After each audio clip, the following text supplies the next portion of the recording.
Hello everybody, how are you doing? Welcome back to Man City Unplugged, your very own Man City fan channel.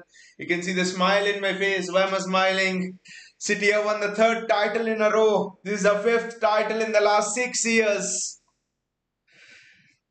City have won 9 Premier League titles overall. First division titles, including the Premier League and all the other leagues. What a decade of dominance this has been from City. What a title win, I would say. Wonderful, wonderful win. And the fact that we are still hungry to get those two more trophies, get that FA Cup and get that Champions League. It just tells you the kind of trajectory we are in. When we won this trophy today, when Nottingham Forest defeated Arsenal, I was like, one done, two more to go now. There's not been any ecstatic celebrations. Of course, I'm happy. I'm happy over the moon. I'm happy a lot. But for me, one done, two more to go. I think that attitude among the fans, that attitude among the players is what is driving these many trophies for City year after year after year. Where do you find the hunger? Where do you find the motivation from?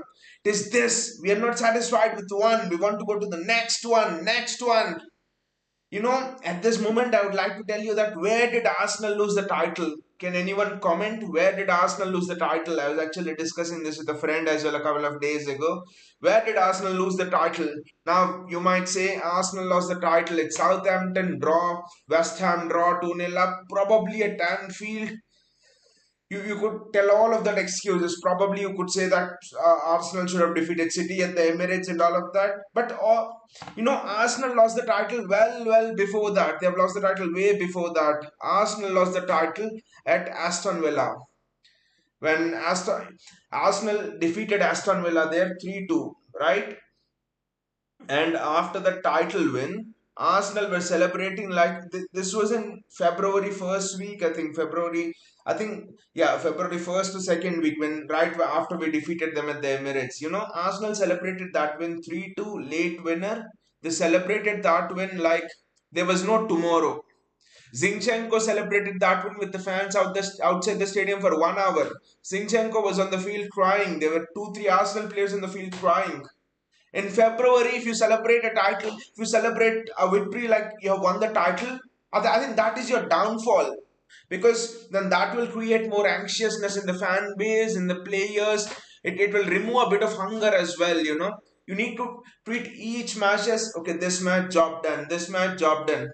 I think it is that thing why Arsenal lost the title. It is that lack of calmness. It is they believe that the job was already done in January. Arsenal crowned themselves the champions in January. They thought getting 50 points in the first 19 games of the season and the campaign was done. That is not the mindset of champions. For me, in a way, I would say that duels with Liverpool last season, before that, they were much more, they were much more intense because Liverpool never let the pressure slip up. Us Liverpool. But with this Arsenal team, I know this would be harsh, but with this Arsenal team, it was almost like, the mentality was just not there. We were too strong, and I would call Arsenal's bottle jobs here. I would call Arsenal's bottle jobs. And ask some the one or two Arsenal fans who come to our chat, they would be a bit angry with this, but they are bottle jobs because how many points have you got in the last 9 games of this campaign? You've just dropped points after points after points. That is not how you win a league title. And as for City, Zakawullah is here. He says champions of England. Emperor of England, mate. Zakawullah, Emperor of England. That's what we are in. I'll just talk about it. I want to talk about it as well. Are we in the midst of creating a dynasty in the Premier League? This title, one of the special things for me about this title is, we have won titles with Liverpool and have said that it is more intense. But the speciality of this title is we were not fighting against Arsenal. Again, we were fighting more with our problems. I again, I again take it back to February the first week. Hit by 115 charges, sent Cancelo away. We were struggling to find a system. Erling Haaland, everything was pointing towards Erling Haaland not being, adapting to Pep's system. If you just check back to pundits, a lot of rival fans, everyone back then, what they were telling, Erling, Erling Haaland makes City worse, City are finished. How can Pep get out of this? Those many charges, all of this, when so many things come against you, how do you fight against it? How do you fight against the odds? This title win by City is a master class of management in Pep Guardiola, a master class of fighting against all the odds. Everyone was against us, and we didn't have a bloody formation figured on February the first week, when we were down and out, didn't have a formation figured, and then we go on a 23 match unbeaten run, 11 match unbeaten run, win, 11 match winning streak in the Premier League. This is what champions are made up of. This is why I'm having a feeling towards we are here for the long run. We are here for creating a dynasty in English football. Dynasty of not just 6 years. We are here for, I think, 1 2 decades of dominance. Even after Pep goes, 10 20 years is what I'm looking at. This is why the transfer window will be exciting, which is for another day. Actually, I'll go with the transfers for another day. But today's celebrating the title, celebrating the victory of not just over Arsenal, over our doubts, over our, you know, over overcoming all of the odds, everything. This victory is so special in that way. It's special when you defeat another team, but it's much more special when you defeat the demons inside yourselves. That is what we have done. And all of our defenders are monsters, I'll say that. All of them are extreme monsters. When I says FFP allegations laid after Spurs 1-0 loss, the way Pep came out in press conference tells you he's strong mentally. He drew the team, he drew the entire team, Vinay. And people actually say that give a load of money, and anyone can, win Premier League title, Champions League title. Someone tell it to Frank Lampard and Todd Bowley. What Pep did in that press conference after the FFP allegations were laid down is nothing down to money. Money can't do you that. It's about not just being mentally strong. Mentally strong is important, but more than that, it's about, believing in your players, believing in your club. Believing in your club is a big word for me. Pep believed in the club when no one else did. That one thing is enough for everything he has done here. He has come to Manchester and is believed in the club, and no, he could have easily walked away after the season. The season would have just evaporated into thin air and all of that. Pep didn't do that. He stood by the club. The players stood by the club. Everyone came together as a unit. More importantly, I would say the fans stood by the club. You see the banners that were in, right? After that FFP allegation charge came out, the banners in the ground next day. Some of the content put out was so direct that I cannot even tell it here. So you could understand the attitude of the fans. In a way, I would say this Premier League campaign is everyone together has earned this trophy. The fans, the players, the club, Pep Guardiola. I think it has not happened in Premier League history that the entire community of the club has come together and we have fought for the title as one voice. That is what has driven this title challenge. That is what has for me driven that Real Madrid victory. That is what has driven our FA Cup campaign. Everything this season. There was no way that we should be competing for the treble in the position where we were in after the Spurs 1-0 loss. And we lost to bloody Spurs, who could not, who cannot beat anyone. So what a one! I mean, just looking back at that campaign, each one of those things just brings, so many memories to you. It makes you so much emotional thinking of how we went through them. Bayaji says coming from behind and winning the title has become City's forte. That is why, Bayaji, when you have that forte, no one can stop you from conquering and creating a dynasty. That is one key thing. Come and now we can actually joke that this Arsenal team is so wasteful. This Arsenal team was so wasteful that City had a season off. We were on the beach for the first half of the season, and yet we just thrashed Arsenal away in the last 2 3 months. That is the level we have come to this season. Wonderful, the mental fortitude where we turn up in big moments. Everton was a big moment, sandwiched between two Real Madrid games, and yet what did we do? We just swatted away Everton like it was nothing, and then we go and destroy Real Madrid.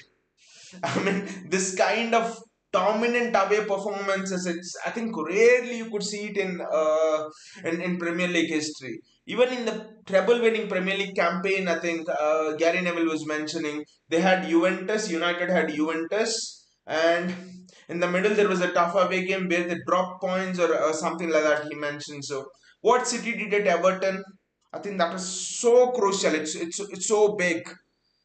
JSK says, I still remember after losing against Spurs and going 8 points behind Arsenal. We all thought it was over, but you were still saying we can do it. Kudos to you. All of us, JSK, all of us were in it together, especially after the ban, the belief from the fans. That's why I would first say kudos to the fans who specially stood behind City back then. Everyone, you, me, everyone, all of the fans, when we were out and down. After that, FFP charges and all of that, after we lost to Spurs, City fans made sure that every match was a spectacle. Fans made sure that the message was loud and clear, not just to Arsenal but the entire Premier League. City is here to stay, and the way we soaked up pressure as well. And first of all, kudos to Pep for changing that system. Kudos to Pep for, how many managers are there? People talk about money, people talk about this and that, but how many managers are there who can change a system when your neck is on the line? If that system doesn't work out, it's over. How many managers are there who can do that? I cannot remember any manager who. It's a complete change of the system, right? John Stones coming into the midfield, playing with the back three, putting four centre backs. I mean, you go from having a system from 2008 to how many years? So 15 years you go from having a system which is purely based on the fullbacks, purely based on fullbacks coming inside, fullbacks, attacking, going forward, to removing the fullbacks completely. How many people have the mental fortitude to do that? How many people, how many managers? I can see no one having the mental fortitude to do that except Pep Guardiola. Wonderful, wonderful, wonderful. What a win. Vinay says Haaland is such a gift. Made Pep to get rid of 4-3-3. Beautiful tiki-taka football. Yes, he won. We won the league, but actual number 9 makes more trouble than the false 9 is crucial for UCL. And also, Vinay, one thing is in that tiki-taka and everything was beautiful. I know Pep Guardiola won things with Barcelona over there, but how did the tiki taka system just go burst? How did the tiki taka dominance end of Pep Guardiola? If you look at it, Bayern Munich defeated them, I think, in a counter attacking match in 2013 or something. Bayern Munich just counter attacked and defeated Barcelona over two legs in that semi final, I think. Something like that. Barcelona lost there. So I think City's system was almost in the danger of being evaporated in that way. Teams were finding out ways to come out on top against this tiki-taka system. Counter attacks, being physical and stuff. And what I thought in the first half of the season is we were being too nice. We were being like, Pep described it correctly. Happy Flowers team. He told it after we beat Tottenham 4-3 in that comeback at the Etihad. Happy Flowers team. That's the exact same thing, and that's an excellent point when it's associated to the system as well. It's not just associated to the players. With this system, we are much more arrogant. There's in a good way. There's an arrogance about the way we play. There's an arrogance about four centre backs playing at the back and commanding the line. There's an arrogance about John Stones stepping into the midfield. There's an arrogance about Rodri controlling the play. There's an arrogance up front about Haaland bullying Militao. For example, in the Champions League, there was an arrogance about Haaland bullying both Holding and Gabriel.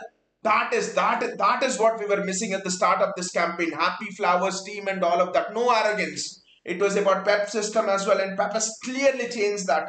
Now you look at City, big, bold, arrogant, strength, physical team. That's why teams are bloody afraid of us. They can't even go toe to toe with us physically now. Look at the height in the team. The height in the team is just fantastic. JSK says, by the way, I'm super worried about the egg who predicted Inter to win the final. This team, JSK, this team you must remember was 8 points behind at once in the league, and still managed to look at destiny in the eye and conquer it. This team, Real Madrid, most of the pundits, everyone thought that Real Madrid will be a tough game. City went and destroyed that. City went and destroyed the history of Real Madrid. We looked at destiny in the eye and said, we will conquer you. That is what it is. So even if destiny says, the feeling of City fans is now, the feeling of us is, even if destiny says that you're not going to win the Champions League final, we are going to defeat destiny. Who is destiny? We are so confident in ourselves. And it is this arrogance that I'm not say arrogance, and it is this confidence that this title win is bought in the City team. This confidence to go toe to toe with not just Arsenal or someone, but toe to toe with teams like Real Madrid, Bayern Munich on the European stage and get the job done. So this is not just a title win. This is a win that will send verbs, that will send messages across Europe. Messages across Europe of what City are building in here. And for people who think the law of averages will catch up, the numbers will catch up, five trophies in 6 seasons, three in a row. There will come a time when City will go to a slump. But Pep has refreshed the entire system, right? The system is building just now. The the way, the path that the system has to go, the refinements that are possible in the system, it will just make you think, and you will be worried if you're an opposition fan, how much further we could go with this system. For example, you could play Josko Guardiola at left back, Josko Guardiola at left centre back. You could the ways of strengthening the system are just too many. Vinay says, and we were criticizing slow Grealish Mahrez duo. It's even funnier how Silva at right wing was the master stroke in UCL. But Vinay, that criticism was to an extent true by all of the fans, right? Because when you look at the first half of the season, that criticism was deserved. I mean, right from the Community Shield to the defeat against Brentford at home before the World Cup, and even the defeat to Spurs. The common link is the slow wingers playing, Grealish, Mahrez, Bernardo Silva, the slow wingers playing. And the reason was Joao Cancelo, because Cancelo was occupying the space of Jack Grealish, for example, or even on the other side, Kyle Walker was going into the midfield, or Kyle Walker was marauding up, or things like that. When things like that happen, for example, your fullback is coming into the midfield, right back Mahrez in right wing is going into the midfield. Where's the space? Cancelo wants to come into the midfield. There was no space. That's why the approach was slow. It was lethargic and criticized. Now you see, now it's almost like Pep changed the system, and it's almost like back four. Okay, there is midfield. The attackers, the freedom of expression. This title win for me is based on Pep's freedom of expression. The way Pep has given the freedom of expression to the attackers, Grealish, Bernardo Silva, Mahrez, Foden, Haaland, De Bruyne, Gundogan. Pep has just told this 4 or 5 players, the front 5 players, to just go up front and just attack, express yourself. If you lose the ball, you have to defend, but we have 4 or 5 players at the back waiting to defend. These 4 or 5 defenders we have in the back are one of the best 1v1 defenders in the league. I would say they'll be top 10 in Europe if you see our back 4 5 center back. So I think Pep system was at fault initially, Vinay. That's why it was slow and all. Pep changed the system and just got it.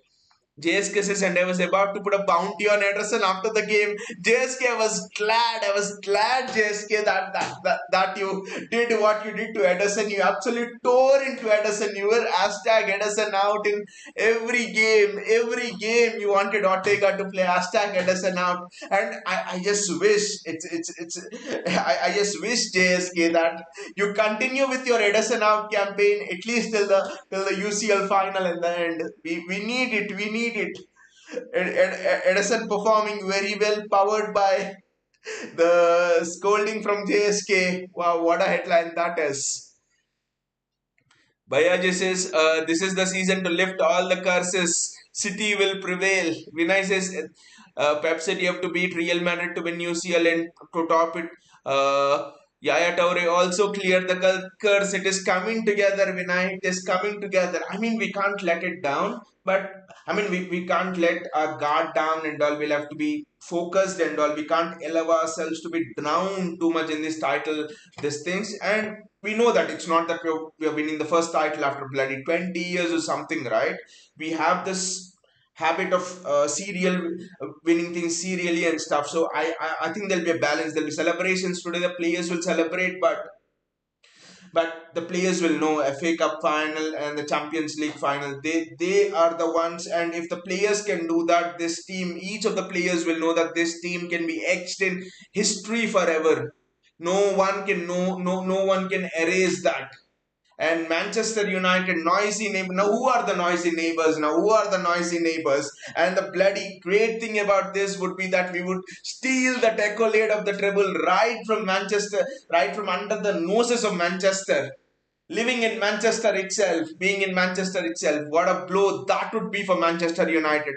Winning this trophies would officially signal the sunsetting, not the sunsetting, but changing of the guard in Manchester. That's what I would say. JSK says, I am only worried about the again Marcel and Brozovic Croatian. JSK, I actually think maybe we could bring Modric on loan for a few days for the UCL. Or anyway, we are linked to Kovacic. JSK, we're already linked to Kovacic. So that could be almost like a Croatian, almost half being there in our team. So that could be some positive vibes for City. But especially with Inter, just a bit on Inter, I think Inter will sit back and it will be a match of counter-attacking and stuff. And this time, the reason to feel confident about that counter-attacking stuff is we have four centre backs. And we are physical as well. Inter will try to put long balls to Zeko, for example, long balls to Lukaku and stuff. Lautaro Martinez, I don't think they'll start. So we have excellent 1v1 defenders. So it will not be in earlier campaigns like one counter and we are out. You look at what Kyle Walker did to Vinicius Junior. Do you think Inter Milan can counter better than Real Madrid? Do you think anyone has the pace more than Kyle Walker in that Inter Milan team? I don't know. I don't think so. I don't think so. So that battle will be exciting, but we are not the team of the past where we can get caught on counters.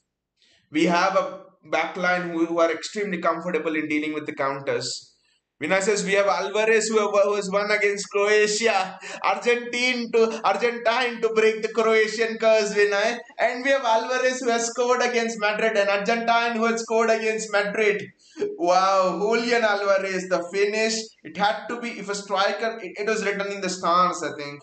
If a striker scored to finish off that Madrid team, it had to be. It had to be an Argentine. Just like today Nottingham Forest team, they were telling in the commentary that the last time Nottingham Forest team won again one against Arsenal or something, Alpha Inge Haaland was the striker over there. So you see how the stars are aligning. This is fantastic. Bhaiya just says, could we have a Liverpool-like season next season after running our players to the ground and injuries kick in? I actually think Bayaji running up players to the ground. How many players have run to the ground? I think Rodri is one as an obvious example.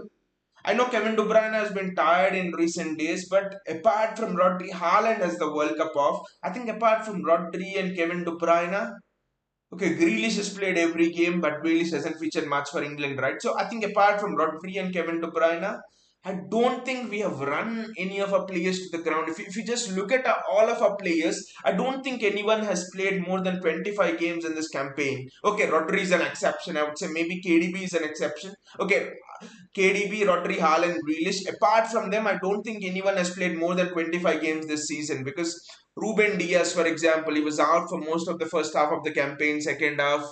Riyad Mahrez, he rotated well. Foden injury, he rotated well. So apart from 2, 3 players, I don't think there are any other players who have actually played for more than 20, 25 games a season. So the players are actually fresh. And another thing is, if you're winning, if you're winning a lot, I think tiredness doesn't count. You just want to get out of bed and just want to get the next season started as quickly as possible if you're winning.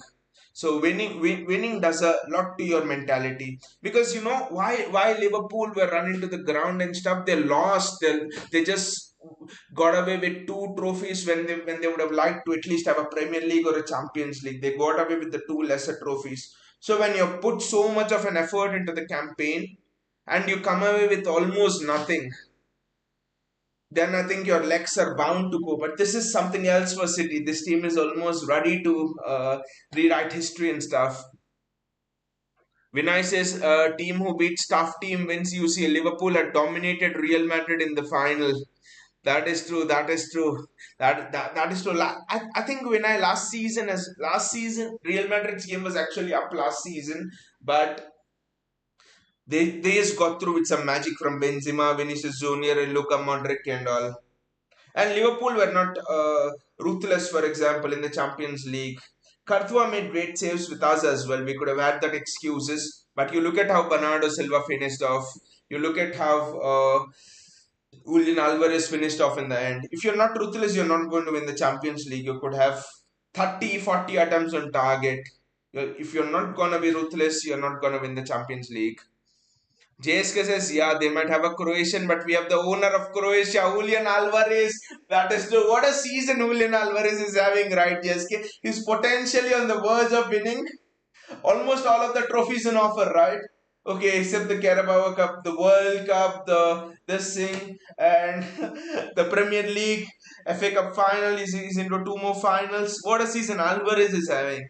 And Alvarez goal returns are also not bad. He has almost had 18 goal contributions or something to throughout the season. That is just fantastic from Julian Alvarez. Vinay says that Chicharito, number one choker, Sterling. Sterling will give us guard of honor. Vinay, that is the most satisfying thing, tomorrow. Sterling giving us a guard of honor. That will just be so much satisfying. And what a way, right? What a way tomorrow for us. We'll be lifting the Premier League trophy in front of our home crowd at the Etihad, and Sterling at the Etihad, standing on Chelsea's colours, giving us a guard of honor. The ultimate insult for Sterling for refusing to give that autograph. How destiny can come and bite you back. Raheem Sterling, wow. And he's gonna finish in the bottom half of the table, 15th or 6th, 14th or 15th. How much the table has turned for Raheem Sterling, right? And I bet if Raheem Sterling would have stayed on, he would have got more games in the City team for sure, because his know-how of playing the system and stuff. But again, I don't think with the change in system, maybe Pep wouldn't have preferred Raheem Sterling. That's a thing for another day. Vinay says, Cancelo, the Tuchel lover, lost today. how many of these people would just be drowning in their tears, right? With the past actions coming back to bite them. Raheem Sterling, Joao Cancelo. Though I have to admit a bit of Joao Cancelo that he's been a very good player for us in the first half of the season. See, when Bayaji tells that are we gonna run out of steam like Liverpool did due to the campaign they had last season. One of the reasons why we will not be running out is what Pep did with Cancelo. Cancelo was almost one of our best players in the first half of this season, right? And what did Pep do after that loss to Spurs last day of the transfer window? He just sent Cancelo out on the transfer window. This ruthlessness of City, of sending players and not waiting until they're past their prime, is what I think will actually separate. The shifting away of players will separate City from a Liverpool. You see Liverpool I think held on to even Mo Salah. I know he's had a good campaign this season, but I think Liverpool has held on to Mo Salah too much. They've obviously held on to Roberto Firmino too much, Naby Keita, Alex Oxlade-Chamberlain, probably Jordan Henderson a year more. So there are at least 5 or 6 names over there which Liverpool were caught up in that emotion, caught up in that sentimentality. And when you actually do that, you see the downfall of United after Ferguson won 2012, this thing, the trophy, the same thing. They held on to the past players, they held on to the glory players for long. Well, United are holding on to them even now. So I think that if that ruthlessness is there in this transfer window, that is what can drive City to that campaign. Through the next campaign and the campaign after. That is why this transfer window is so important. Aymeric Laporte is another example. Last season, I love Laporte. Last season, he's put his everything on the line, didn't go for a surgery and play through pain, and he was one of the pivotal things why we won the title last season. He fought against everything, fought against nature to get us the title. And yet, where is Laporte? He can't get into the system. So I think there is sentimentality, there is fondness, but if there are people at the club who could see beyond that, that is what will fuel, dynasties in football. That is what will fuel the greatness in football. I think that is what is so key. It's important to celebrate these moments. These moments are what keep the sport special. It's one we should celebrate these moments hugely. I'll be in a celebratory mood for the next 2 weeks, 3 weeks, 1 month or so. But after that, in the transfer window, who are you gonna move on and who are you left willing to stay? That is what will actually drive tell us, do we have the fuel to go for the next year, the next year, because it's always difficult. How do you have the hunger to go the next year? Liverpool lost the hunger. Teams decline because they lose the hunger. That's all. They lose the hunger of winning. Not, I mean, not just the players. When I say teams decline because the players lose the hunger of winning, that's not the true thing. Teams decline because the owners, the transfer directors, the managers, they lose the hunger of replenishing the squad. Even when things are going well. That's why the great Liverpool team in the 80s declined. United team sort of after 2012, the great Arsenal Invincibles team declined. Thierry Henry said in a piece that the Arsenal Invincibles team declined because we could not find a replacement for Vieira, Henry, and Bergkamp, and all of those people. So that is the trap we should not fall into actually next season. Bayaji says Zeko's first touch was so bad when we sold him. And when we sold him as well, Bayaji, I think we had a plethora of strikers. Like Aguero was the first. I remember Steven Jovetic was there. Steven Jovetic was actually upcoming. We had Alvaro Negredo. Do you guys remember that season? When Pellegrini used to play 4-4-2 and Alvaro Negredo and Sergio Aguero were playing there. What a combination that was. What a beast Alvaro Negredo was actually. He was such a great foil to Sergio Aguero. He was just dropping behind Aguero and play. The supply line from Negredo was superb. Unfortunately, injuries came and stuff. And with Dzeko as well, teams back then when were sitting back a lot, especially in Dzeko's second season and third season. And I think Dzeko is not a striker who can win you, who can play in tight spaces. Sacco is a striker who is effective when he's playing with Inter Milan, for example, ball over the top. That is when Zeko is absolutely lethal. So I don't think Zeko, he was instrumental in us winning that Aguero moment that we could not have won the title. That Aguero moment would not have happened if not for the Zeko moment, the header, right? But as things have moved on, I don't think Zeko was suitable for our system. But he was a great servant to the club again. Vinay says, let's be real here. Inter forwards are paceless. Rely on fullbacks to put in the balls. And another thing here, Vinay, do you think? I mean, do we think that inter fullbacks are going to maraud up and down the flanks because if we play anywhere near the intensity with which we played against Real Madrid, we just push them back. John Stones comes into the midfield and all of those things.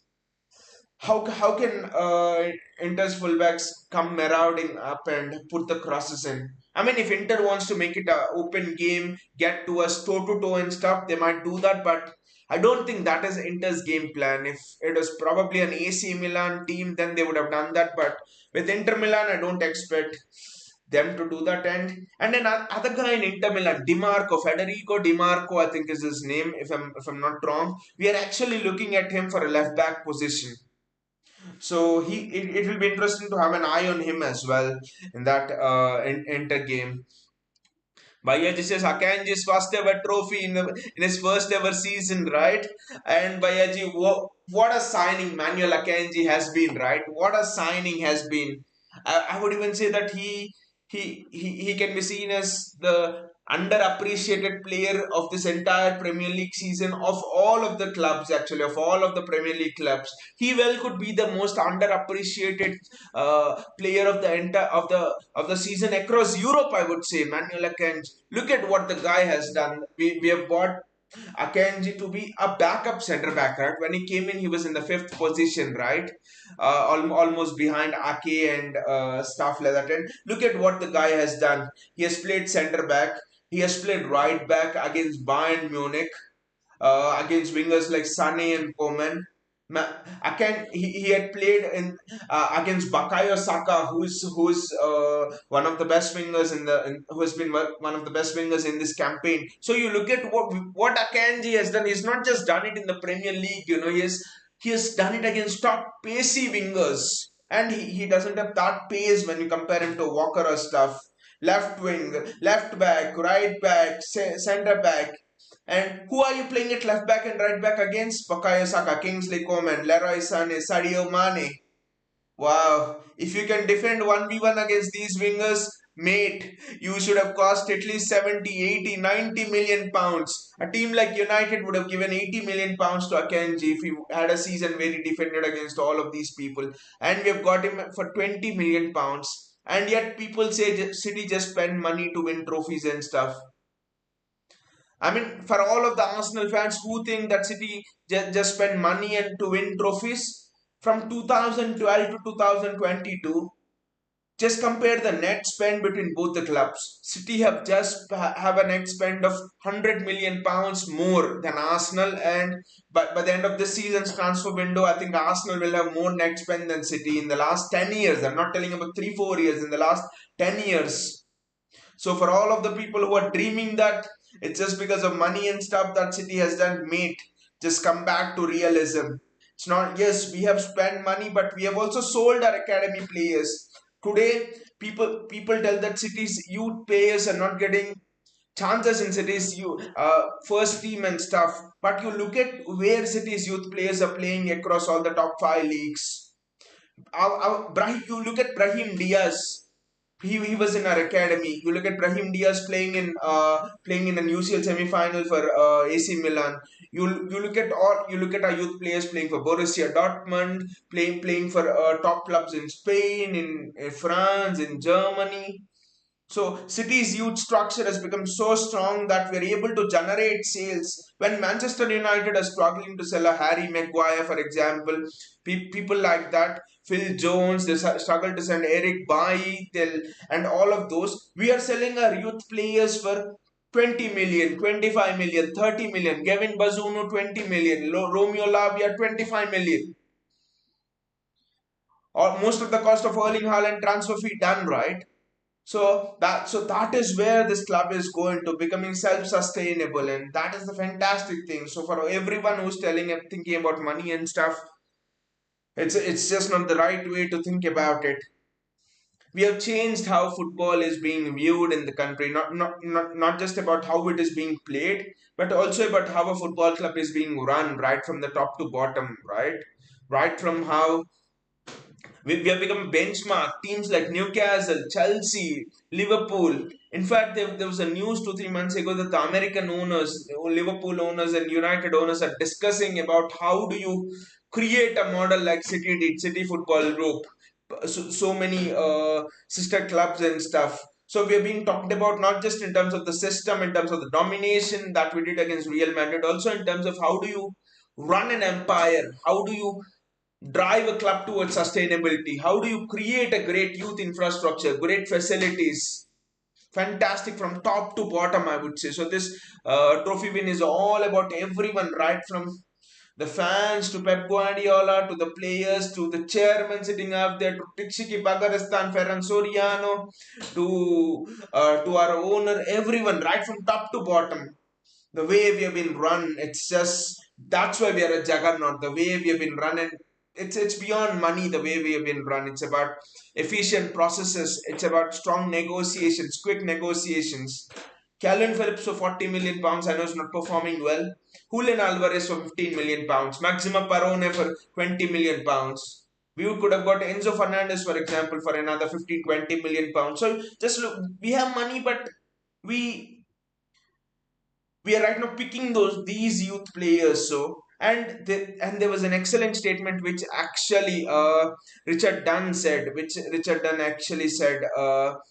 After we defeated Real Madrid, he asked the fellow panelists who were giving so much hate for City. Richard Dunn actually said that, "Can you name one player who City have bought except Jack Grealish? Can you name one player who City have bought in the last decade and no other clubs who could have afforded him?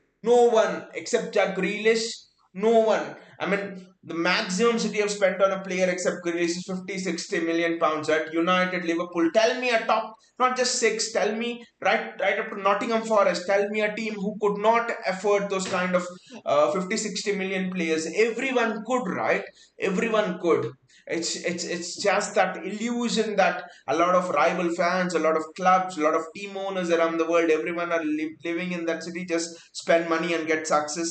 They've got a good wake up call with what happened to Todd Bowley, that you need efficient processes along with money to make a successful club. And then with the way City have just won this title by having a positive net spend. This season we have had a positive net spend, irrespective of getting an Erling Haaland. And by the way, people who talk about the wages of Erling Haaland, I would say that he's just on par. He's on par with the wages paid to David De Gea and stuff. Why don't you talk about that? It's just that he's hit so many bonuses that his salary will be more, but base salary is the same as Kevin De Bruyne and David De Gea and stuff. Vinay says, "Come on, City, good night. Have a great night. Vinay, have a great night. What a title win. And it will again be fantastic when we actually see the trophy being lifted at the Etihad Stadium. Tomorrow we'll be back for the live stream of that, playing against Chelsea. That would just be such a dream, right? Such a dream, lifting the Premier League trophy in front of our home crowd, which looked impossible at the start of this season. I mean, in the middle part of the season, even with 15, 16 games to go.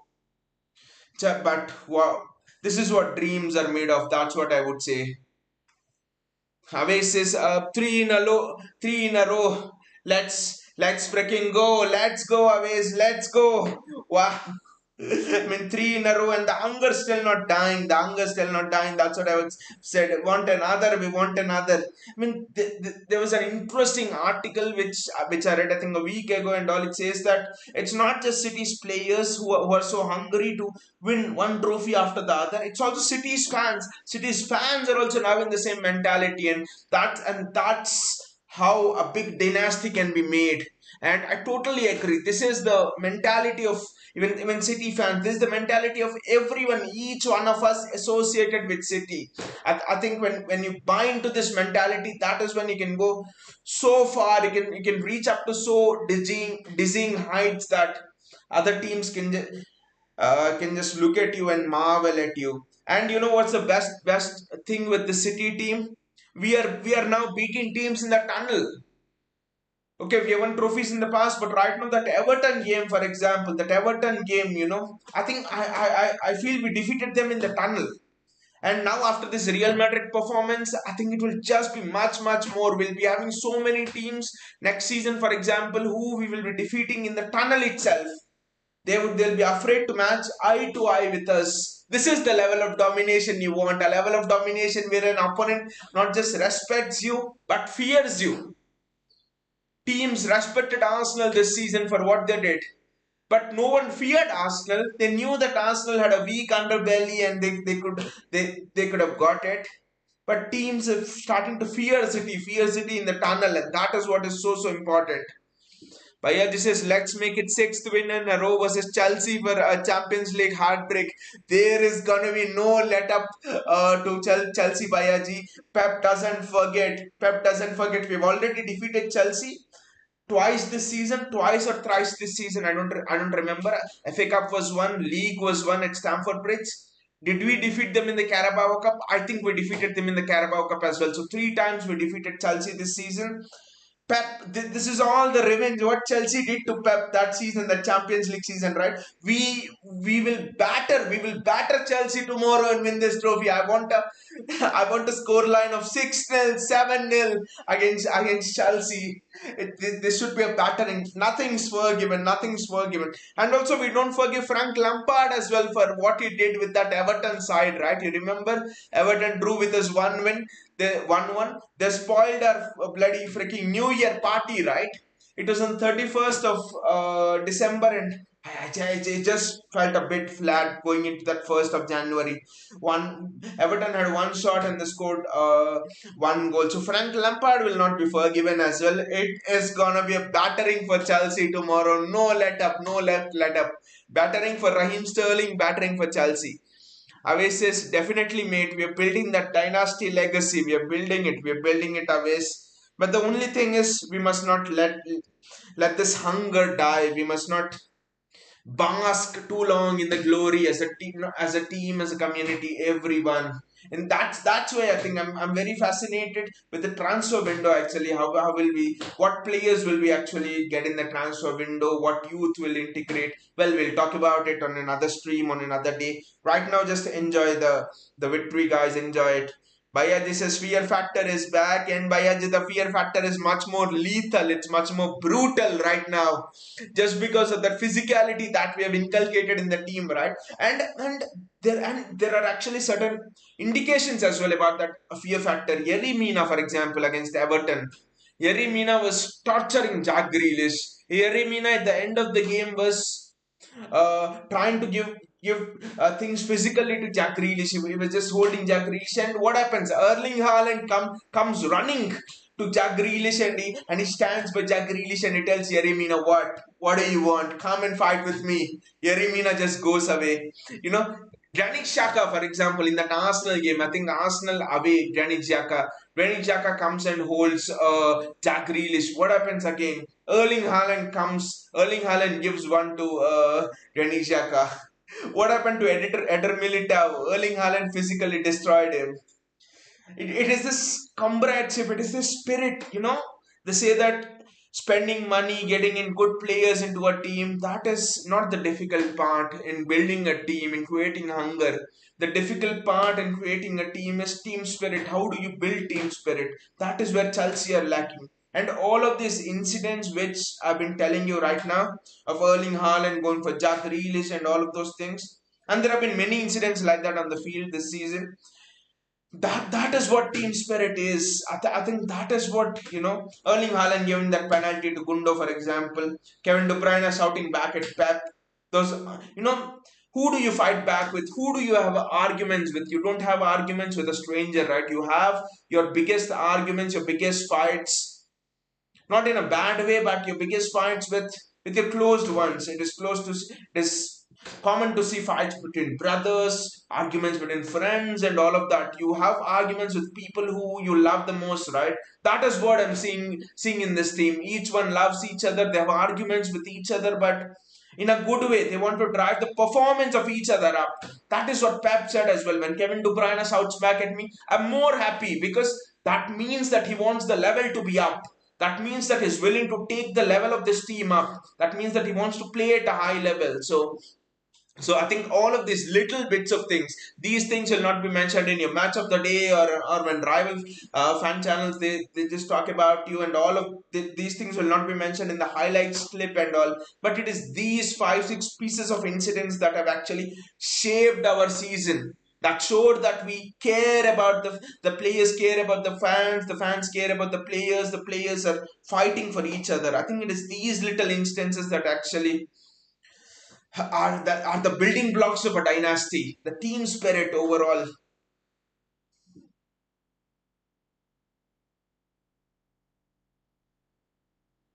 Biology's fear factor is back. Yasin is an Arsenal fan and commiserations, bro. Nasir says congrats. He's also an Arsenal fan. Commiserations, commiserations, bro, for all of the Arsenal fans who are sitting here. I hope you come back with another challenge next season. That's the only thing I would say.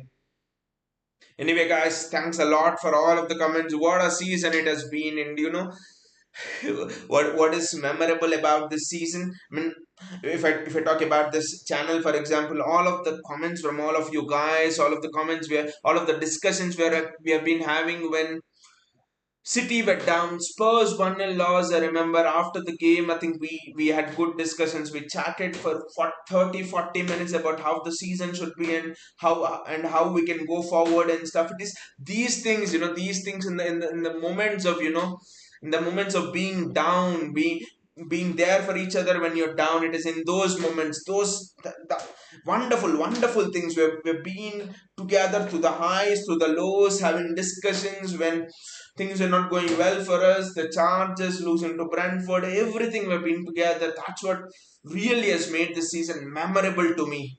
Just talking it from this channel perspective, from what we've done on this channel perspective. So shout out to all of you guys. Shout out to all of you guys on this channel as well who have had a great discussion with me. And and it's not finished actually. It's not finished this season. Still, I know we have the FA Cup, Champions League. We have games tomorrow. Chelsea, where we'll be lifting the trophy. Will be interesting to see youth being played in the last 2-3 games. So it will just be a wonderful, wonderful, uh, wonderful 3 more weeks, wonderful 2 more weeks of enjoying it. I would say we have a game with Brighton as well, where we can actually Pep can release Haaland a little bit more. Will be wonderful. We have enjoyed it till now, but we can enjoy it without pressure. The next week of football, I would say. Thanks a lot, and again, come on, City. What a week it has been. What a week it has been, right? Win against Everton, dominate Real Madrid, win the Premier League trophy without kicking a ball. And the greatest victory is when you make your opponent surrender to you without even you having to do anything else. So Arsenal have surrendered. I think Arsenal have surrendered the trophy to us, and that is much, much more of a great thing to me that we have made an opponent surrender to us, put all of his sword and everything away in front of us. So thanks a lot, guys, for joining here and just enjoy the win. Champions 3 in a row. What a victory for City. Come on, City. That's what I would say. We'll meet again tomorrow in the live stream against Chelsea. See you all and have a great night. Enjoy the night, guys.